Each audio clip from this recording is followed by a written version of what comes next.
안녕하십니까. 신의 한수 홍철기입니다. 한일 간의 갈등이 급기야 경제 전쟁으로 번지고 있습니다. 일본에서는 아베가 이 사건에 대해서 직접 언급하고 있고요. 우리 정부와 기업 다 대책을 세우느라 난리가 났는데요. 조용한 사람이 있습니다. 바로 문재인 대통령입니다. 이에 대해서 김정기 박사님 모시고 논의해 보도록 하겠습니다. 안녕하십니까. 안녕하십니까. 정말 난리도 아닌데요. 네. 왜 문재인 대통령은 침묵을 지키고 있을까요? 참 답답하죠. 마치 100년 전으로 거슬러 올라가는 것 같아요. 그러니까 문재인 대통령이 독립군 컴플렉스라는 게 있는데 본인의 아버지도 일제 치하에서 흥남시청 농업 계장인지 가장인지 했잖아요. 그러면 큰 틀에서 친일 집안이라고 할 수 있는데 이런 컴플렉스를 위장하기 위해서 이 독립군 정서로 정신무장을 더 돈독히 하는 것 같아요. 이런 그 식민지 조선인의 이거 열등감 콤플렉스로 무장하고 있는 이 집안의 자손인 문재인 대통령의 그 정서 때문에 왜 대한민국이 이렇게 이 한일 경제전쟁의 파고 속으로 들어가야 되고 또 우리나라 국민들이 피해를 봐야 되는지 참 이해가 안 가는 거죠. 그 구체적으로 지금 일본에서 추진하고 있는 수출 제재, 무역 제재, 이거 내용이 어떻게 되나요? 사실 이거는 빙산의 일각인데요. 사실 우리나라가 반도체로 먹고 산다고 해도 과언이 아니잖아요. 네.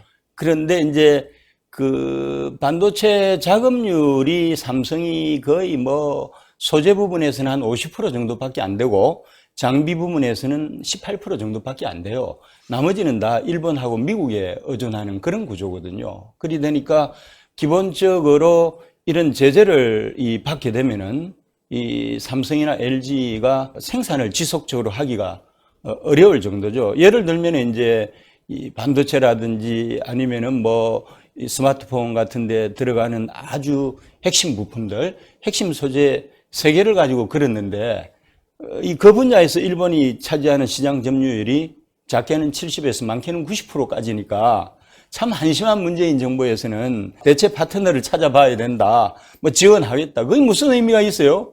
일본이 시장의 점유율을 90% 가지고 있는 그 핵심 소재를 예를 들어서 구매를 다변화한다? 할 때가 있어야죠.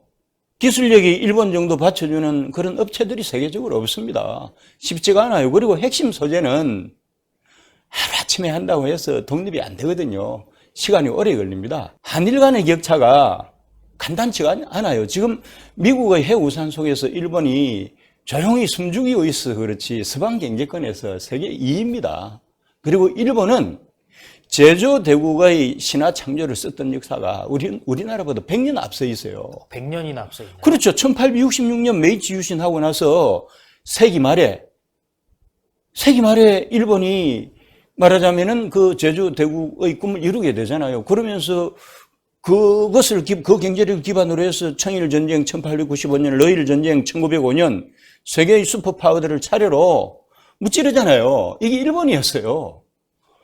그래가지고 그 당시만 해도 세계 탑5 안에 들어갔고 이미 백수십 년 전에 지금 2차 대전의 참화를 딛고도 전후 제조대국으로서 서열이지 않습니까? 이게 일본이에요.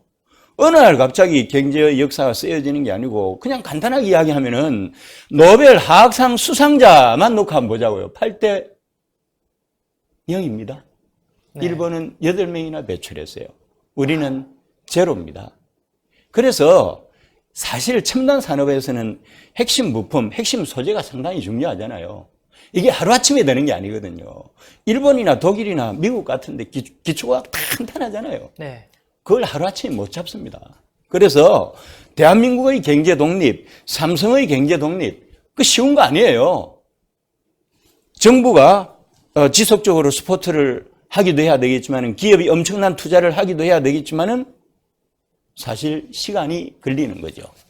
지금부터 예를 들어서 요즘은 대응책으로 네. 정부가 조 단위의 투자를 하겠다, R&D에 투자를 하겠다 이런 말들이 나오고 있지 않습니까? 그렇죠. 이것도 결국은 시간이 걸린다는 말씀이죠? 시간이 걸리고요. 사실 1조 투자하겠다는데 그 빙산의 일각이에요. 아니 삼성이 반도체 제2의 신화 창조하기 위해서 133조를 2030년까지 쓰겠다는 건데 그럼 한 10년 정도 되잖아요. 네. 1년에 13조 가까이 쓰겠다는데 일기 기업에서 네. 국가가 1조 정도 쓴다고 해서 굴기가 그렇게 쉽게 되겠습니까? 정말 어려운 일이네요. 그러니까 문재인 대통령 내지는 그 일파들이 그 머릿속에는 저는 돌밖에 없다고 생각합니다. 생각이 없어요. 문해의 소유자들이에요. 전쟁을 하려면은 전쟁 준비를 하고 전쟁을 치러야지 이렇게 무대책으로 싸움부터 걸어가지고 어떻게 하겠다는 거예요. 일본이 먼저 그런 거 아닙니다. 우리가 먼저 그런 거예요. 제일 먼저 그런 게 그거잖아요. 그 위안부 이 소송하고 관련해서 정부는 그냥 책임이 없다. 뒤로 물러섰잖아요. 그리고 또 한 가지는 최근에 촉발된 게 이제 대법원 배상 판결이잖아요. 네. 일제 강제징용자들 대법원 최종 판결이 나왔는데 아니 국내법으로 대법원이 3심으로 이 최종 판결을 하지만 국제법으로 국제사회로 갈 때는 이제 정부를 대표하는 행정부가 외교부가 개입을 해서 조율을 해야 된다고요. 네. 이것이 국가의 존재 이유 아니겠습니까? 맞습니다. 그렇잖아요. 대통령이 왜 있어요? 국민의 행복, 안전, 재산권을 보호하기 위해서 대통령이 있는 거 아닙니까? 네. 지금 문재인 대통령은 그동안 적폐청산의 이름으로 명백하게 이 두 건에 대해서는 직무유기를 하고 있는 겁니다. 위안부 또 강제징용자 이 두 건이죠. 이 두 건을 가지고 특히 이제 강제징용자 케이스를 비롯해서 일제와 관련된 부분은 1965년에 잘 아시잖아요. 한일 기본관계 조약하고 한일 청구권 협정을 통해서 이미 마무리가 되었잖아요. 그렇죠. 그런데 그 이후 정부도 그것을 존중을 했고요. 문재인 정부의 전신인 노무현 정부 때 본인이 민정수석할 때 2005년 때 그렇게 그대로 준수하겠다고 한 거예요. 네. 그걸 이제 와가지고 대책도 없이 뒤집어 버리니 예를 들어서 우리가 일본이 못지않는 기술 굴기가 된 상태라면은 네. 한많은 한일 관계사를 가지고 있는 독립군 콤플렉스를 가지고 있는 문재인 입장에서는 한번 붙어보자 할 수 있겠죠. 네. 대책도 없잖아요. 우리는 철저하게 어립니다. 우리가 매년 대일 무역 적자가요 200억 달러가 넘어요. 우리가 물건을 사주는 거예요. 미중 무역 전쟁의 핵심이 뭡니까? 미국이 중국 물건을 많이 구매를 해주잖아요. 네. 그래서 무역 역조가 4천억 달러 일어나니까 그것을 무기화해서 전쟁을 유리하게 이끌어가는데 우리는 기껏 1년에 무역 적자 200억 달러 이상 보면서 꼼짝마 하는 구조가 되어 있잖아요. 왜 그런지 아세요? 우리가 일본에 팔 게 별로 없어요. 네. 상대적으로 일본은 우리한테 팔 게 많은 겁니다. 그러니까 기껏 구매자로서 200억 달러 이상의 이 무역 적자를 감수하면서 이런 수모를 당하고 있잖아요. 네. 아니 이 정도도 생각을 못 합니까? 요즘 식으로 치면은 초절만 돼도 이 정도는 생각하고 전쟁을 치르겠네. 18번처럼 외치는 게 적폐청산이잖아요. 네. 우리끼리 적폐청산하지. 국제사회에다 대고 적폐청산을 외쳤을 때 그것도 국제법상으로 받아들여질 수 있는 그런 싸움을 해야 될 거 아니에요? 경제부총리를 하는 사람이 그런 이야기 하대요.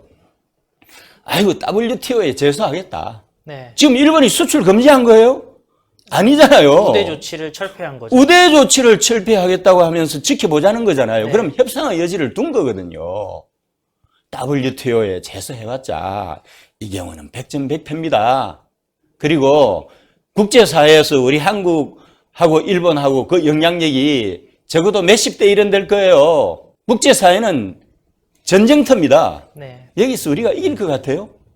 그리고 WTO 제소해봤자 설사 우리가 이긴다 할지라도 몇 년 정도 걸리는데 그 몇 년 동안에 삼성이나 LG가 죽어갈 텐데 그걸 누가 책임을 지느냐고요. 이럴 때는 책임 있는 국가가 특히 의사결정을 100% 독점하고 있는 청와대 문재인 내지는 그 수하들이 나서서 아베 만나가지고 작업해야 됩니다. 그렇게 하지 않으면요 문제 해결 안 돼요. 지금 문재인 태도가 뭔지 아세요? 침묵으로 일관하잖아요. 전략이 있는 것 같죠? 문재인의 머릿속에 언제 전략이 있었습니까? 없었잖아요. 아무 전략이 없어요. 지금 무대책입니다.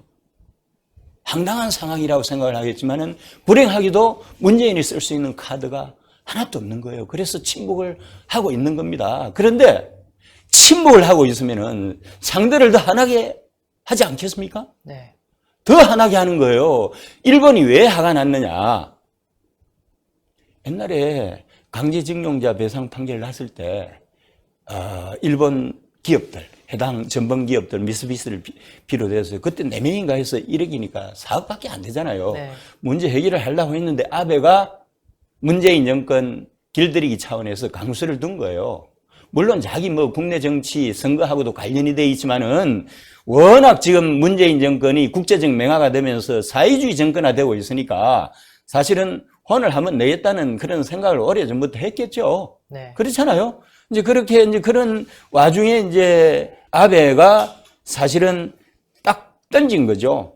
정치적으로 풀자 던졌는데 이거는 뭐 민사다.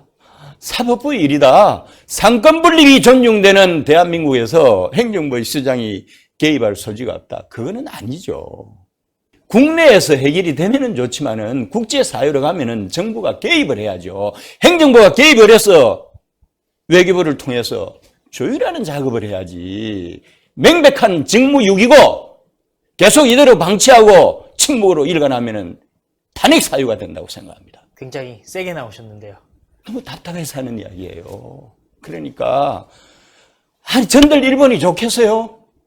아니 우리 대한민국 국민들이 일제 36년 동안 얼마나 아픈 역사를 가지고 있습니까? 수탈의 역사를 가지고 있는데 싸울 때를 참고 때를 기다리고 때가 됐을 때 시비를 붙이는 거지 준비도 안 돼가지고 이 싸움에서 뻔히 깨질 게 뻔하잖아요. 지금 일본하고 싸움에서 우리 한국은 백전백패고요. 지금 이 카드는 일본이 구사할 수 있는 100개 카드 중에 하나에 불과한 겁니다. 이 뻔하잖아요. 그러면은 조기에 수습해서 대한민국 국민들 자존심은 네. 챙겨야 되는 거 아니에요. 국가원수로서. 정말 답답해서 잠이 안 옵니다. 오늘 말씀 감사했습니다. 감사합니다. 결국 경제입니다. 대한민국 경제와 기업, 가게가 살아야 합니다. 청와대와 정부 잘못한 건 인정하고요. 빠른 해결을 위한 대책을 내놓기를 바라겠습니다. 구독, 추천, 댓글 부탁드리겠습니다. 감사합니다. 네, 감사합니다.